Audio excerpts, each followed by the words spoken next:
دوسرے نبیوں کے برابر حضور اکرم صلی اللہ علیہ وسلم کو ٹھہرا کر دیتے ہیں. ایسے باتیں کر کے کیا کرے ہمارے نادان مسلمان بھائیوں کے دماغوں میں یہ بات ڈال دیے کہ عیسیٰ علیہ السلام، موسیٰ علیہ السلام، محمد علیہ السلام سب کو یہ کر دی.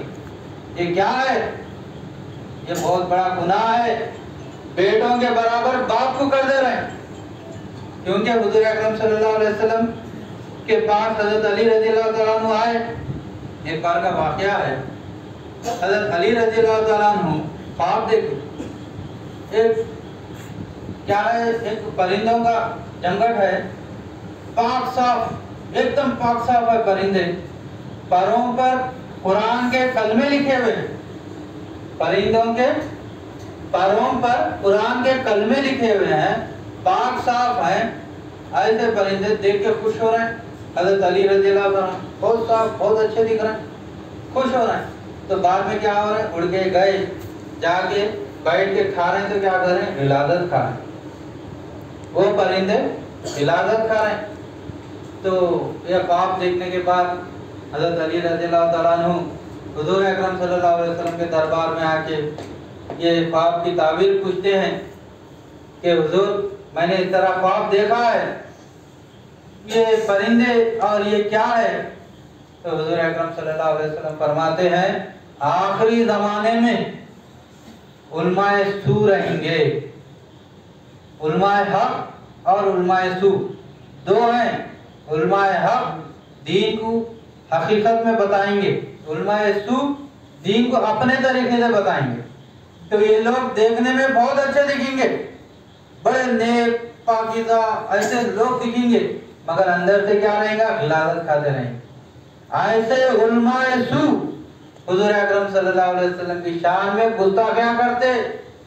ایسے علماء سو ایسے احادیث بیان کرتے اور حضور اکرم صلی اللہ علیہ وسلم کی شان کو گھٹا دیتے. اس میں چند لوگ ایسے بھی ہیں جو انجانے میں ایسے احادیث بیان کر لیتے، انجانے میں دوسرے بیان کرے ہم بھی بیان کر دیں نہیں سمجھ کر. چند لوگ ہیں، مگر جو شروع کرے یہ چیزیں وہ علماء سو ہیں. تو ایسے احادیثوں سے کیا کر رہے ہیں، حضور اکرم صلی اللہ علیہ وسلم کی شان کو گھٹا دے رہے ہیں.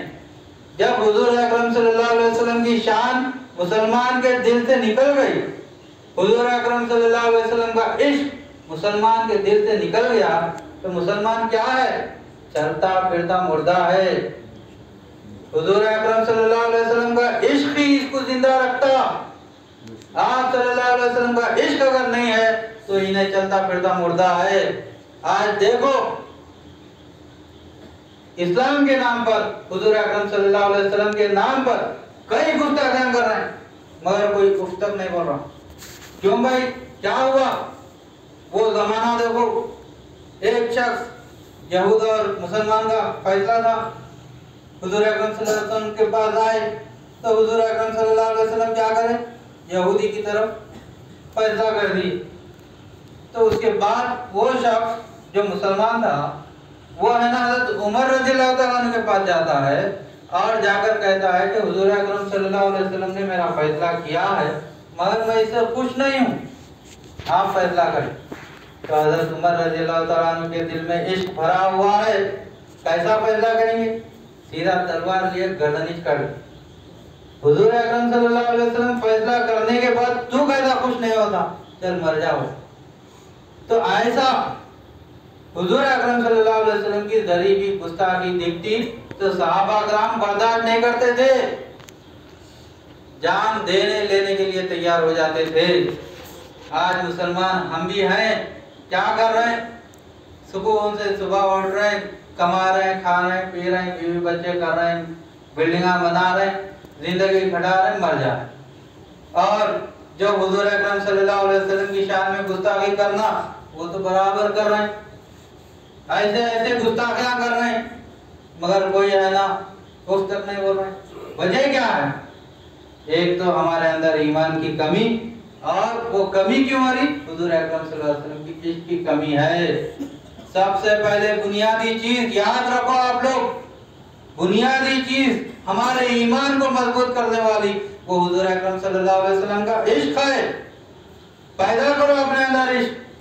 حضور اکرم صلی اللہ کے نام پر تھوڑا بھی گستاخی سننے کے لیے برداشت مت کریں، برداشت نہ کریں۔ جو ہوگا ہم لوگ ہر چیز قربان، سرکار کے لیے ساری چیزیں قربان، مگر سرکار کے نام پر انگلی اٹھنے نہیں دینا۔ یہ عشق پیدا کرنے کی ضرورت ہے۔ یہ عشق جب مسلمانوں میں پیدا ہو جائے گا، قسم خدا کی دنیا میں حاکم مسلمان رہیں گا۔ جس طرح صحابہ کرام حاکم تھے دنیا کے، آج بھی مسلمان حاکم رہیں گے۔ یہ عشق کی کمی ہے جو ہے نا مرتے جا رہے ہیں، مسلمان مر رہا ہر جگہ پہ۔ وجہ کیا؟ اس کی کمی، عشق کی کمی ہے۔ تو برکت یہ تو ہمارے اندر کی کامیابی ہے، اور چند علماء سو کی وجہ سے ہمارے مسلمان بھائیوں کے دلوں سے عشق نکل چکا، تو وہ عشق کو پیدا کرنا ضروری ہے۔ تو برکت وہاں پر حضور اکرم صلی اللہ علیہ وسلم انبیاء کرام آپ ہے نا امامت کر، تو آپ کا مقام کیا ہوا؟ امام کا ہوا، اور انبیاء مقتدی بن رہے۔ مقتدی اور امام کا رشتہ کیسا؟ امام اللہ اکبر بول کے رکوع میں گیا تو مقتدی بھی اللہ اکبر بول کے چلے جانا، وہاں پر سوال نہیں کرنا۔ آپ اللہ اکبر بول کے رکوع میں کہیں کو گئے اور ذری دیر ٹھہرنا تھا، اور میں سورہ پڑھ رہا تھا، پیچھے مقتدی بولتا کیا؟ یہاں پر امام صاحب نماز پڑھا رہے ہیں، سورہ پڑھ کے انہوں اللہ اکبر بول کے رکوع میں گئے، تو ایک مقتدی اٹھ کے ٹھہر کے بول رہا، ارے امام صاحب میرا ابھی سورہ فاتحہ نہیں ہوا، ٹھہرو ابھی رکوع میں نہ کو جاؤ۔ بولتا کیا کوئی؟ نہیں بولتا۔ نہیں کیوں نہیں بولتا؟ انہیں مقتدی کے مقام پر ہے اور انہیں امام کے مقام پر ہے۔ جب امام حکم کر دے رہا اللہ اکبر بول کے رکوع میں جانے کا، تو مقتدی تمام رکوع میں آ جاتے۔ بالکل اسی طرح حضور اکرم صلی اللہ علیہ وسلم امام ہیں اور تمام نبیاں مقتدی ہیں۔ یہاں پر سوال کرنا نہیں ہے، جو حکم حضور اکرم صلی اللہ علیہ وسلم کا ہو وہ حکم پر انبیاء کرام عمل کریں گے۔ قرآن کریم میں لَتُؤْمِنُنَّ بِهِ وَلَتَنْصُرُنَّهُ وَإِذْ أَخَذَ اللَّهُ مِيثَاقَ النَّبِيِّينَ لَمَا آتَيْتُكُم مِّن كِتَابٍ وَحِكْمَةٍ ثُمَّ جَاءَكُمْ رَسُولٌ مُصَدِّقٌ لِّمَا مَعَكُمْ لَتُؤْمِنُنَّ بِهِ وَلَتَنْصُرُنَّهُ۔ اللہ تعالیٰ فرما رہا ہے، دیکھو کیسے کھلے کھلے آیتیں ہیں، حضور اکرم صلی اللہ علیہ وسلم کی شان میں بیان اللہ تعالیٰ کر رہا ہے۔ آج بھی ہم ہے نا حضور اکرم صلی اللہ علیہ وسلم کے مقام کو نہیں سمجھ رہے، نہیں سمجھ کے گمراہ ہو کے دوسرے بھٹکتے ہوئے دوسرے راستوں پر جاتے جا رہے۔ تو اللہ تعالیٰ یہاں فرما رہا ہے کہ جب مصدق نبی یعنی تمام نبیوں کی تصدیق کرنے والا نبی آ جائیں گا، اور ایک چیز، کوئی نبی ایک دوسرے نبی کی تصدیق نہیں کر رہا۔ ایک نبی آتا تھا، اپنی قوم میں کام کرتا تھا، اس کی قوم میں ہے نا وہ کتاب جو اللہ کی طرف سے آتی تھی اس کو سنا دیتا تھا، کام کرتا نکل جاتا تھا۔ دوسرے نبیوں کی تصدیق نہیں کرتے تھے، صرف اور صرف حضور اکرم صلی اللہ علیہ وسلم کا ہی حق تھا، حق ہے کہ تمام نبیوں کی تصدیق کرے۔ آپ صلی اللہ علیہ وسلم تمام 1,24,000 نبیوں کی تصدیق کروائیں۔ کل آمن باللہ وملائکتہ وکتبہ ورسولہ، تمام نبیوں پر، تمام رسولوں پر آپ ایمان لے کر آئیں۔ آپ اور آپ کی امت مومنین تمام نبیوں پر ایمان لاتے ہیں۔ تو ایمان لانا مطلب کیا؟ تصدیق کرنا، وہ انبیاء اللہ کی طرف سے آئے، وہ لوگ سچے ہیں، اس بات کی ہم تصدیق کر رہے ہیں، یہ ایمان ہے نا ہمارا۔ تو ایسا حضور اکرم صلی اللہ علیہ وسلم مصدق بن کر آئے تو اللہ تعالیٰ فرماتا ہے لَتُؤْمِنُنَّ بِهِ وَلَتَنْصُرُنَّهُ، یعنی ضرور تمہیں ایمان لانا ہوگا اور ضرور تمہیں مدد کرنی ہوگی۔ کس کو بول رہا؟ انبیاء کرام، اللہ بول رہا کس کی؟ حضور اکرم صلی اللہ علیہ وسلم پر ایمان لانا اور مدد کرنا انبیاء کرام کو بول رہا۔ کب بول رہا؟ عالم ارواح میں، جب یہ کائنات ابھی بنی بھی نہیں تھی، اس وقت عالم ارواح میں اللہ تعالیٰ تمام نبیوں سے میثاق لے رہا کہ جب حضور اکرم صلی اللہ علیہ وسلم آئیں گے تو ان پر ایمان لا کر تم ہے نا ان کی مدد کرنا۔ تو تمام نبیاں اقرار کریں، ٹھیک ہے ہم کریں گے تو یہ وعدہ پورا ہوا. انبیاء کرام میثاق کرے نا بھائی, میثاق جو ہے انبیاء کرام سے لیا اللہ تعالیٰ, تو وہ وعدہ انبیاء کرام پورا کرے. کیسا کرے؟ جب حجۃ الوداع کا موقع ہے, آخری حج ہے, حجۃ الوداع ہے, تو حضور اکرم صلی اللہ علیہ وسلم کے دربار میں 1,24,000 صحابہ کرام بیٹھے ہوئے ہیں. تو آپ صلی اللہ علیہ وسلم فرماتے ہیں کہ جو کوئی ابراہیم علیہ السلام کو دیکھنا چاہتے ہیں, حضرت ابوبکر صدیق رضی اللہ تعالیٰ عنہ کو دیکھو. حضرت نوح علیہ السلام کو دیکھنا چاہتے ہیں تو حضرت عمر رضی اللہ تعالیٰ عنہ کو دیکھو. حضرت ادریس علیہ السلام کو دیکھنا چاہتے ہیں تو حضرت عثمان غنی رضی اللہ تعالیٰ عنہ کو دیکھو. حضرت یحییٰ علیہ السلام کو دیکھنا چاہتے ہیں تو حضرت عمر رضی اللہ تعالیٰ عنہ کو دیکھو, حضرت علی رضی اللہ تعالیٰ عنہ کو دیکھو. اور عیسیٰ ابن مریم, عیسیٰ علیہ السلام کو دیکھنا چاہتے ہیں تو حضرت ابو ذر غفاری رضی اللہ تعالیٰ عنہ کو دیکھو. اور آپ نے فرمایا ما من نبی الا لہ نذیر من امتی, یعنی ایسا کوئی نبی نہیں ہے جس کی نظیر میری امت میں نہ ہو. ہر نبی کی نظیر حضور اکرم صلی اللہ علیہ وسلم کی امت میں ہے. 1,24,000 صحابہ وہاں بیٹھے ہیں تو 1,24,000 انبیاء کی طاقتیں وہاں جمع ہو گئی. تو اللہ تعالیٰ جو وعدہ قرآن کریم میں لے رہا کہ جب وہ نبی آئیں گے تو تمہیں ان پر ایمان لانا اور ان کی مدد کرنی ہوگی, تو وہ انبیاء کرام کی طاقتیں صحابہ کرام میں آ کر وہ وعدہ پوری کر رہے ہیں. تو وہ صحابہ کرام حضور اکرم صلی اللہ علیہ وسلم کے ہر حکم کو لبیک کہہ, اطیعوا اللہ و اطیعوا الرسول, اطاعت کرنا ہمارا کام ہے, سوال کرنا ہمارا کام نہیں ہے. بظاہر اگر آپ کو کچھ اس سے تکلیف دکھ رہی, کچھ نقصان بھی دکھ رہا, تو اس کا نتیجہ جو رہتا وہ بہت بہتر رہتا. وہ نتیجہ اللہ کو معلوم ہے, اللہ بہتر جاننے والا ہے. ہم نتیجے کی پرواہ نہیں کرنا, جو حکم حضور اکرم صلی اللہ علیہ وسلم اور اللہ کا ہو اس پر عمل کرنا, یہ ہماری بندگی ہے, یہ ہمارا کام ہے, اور نتیجہ اللہ دینے والا ہے. تو اسی طرح صحابہ کرام نے ہر چیز لٹا دیا حضور اکرم صلی اللہ علیہ وسلم پر.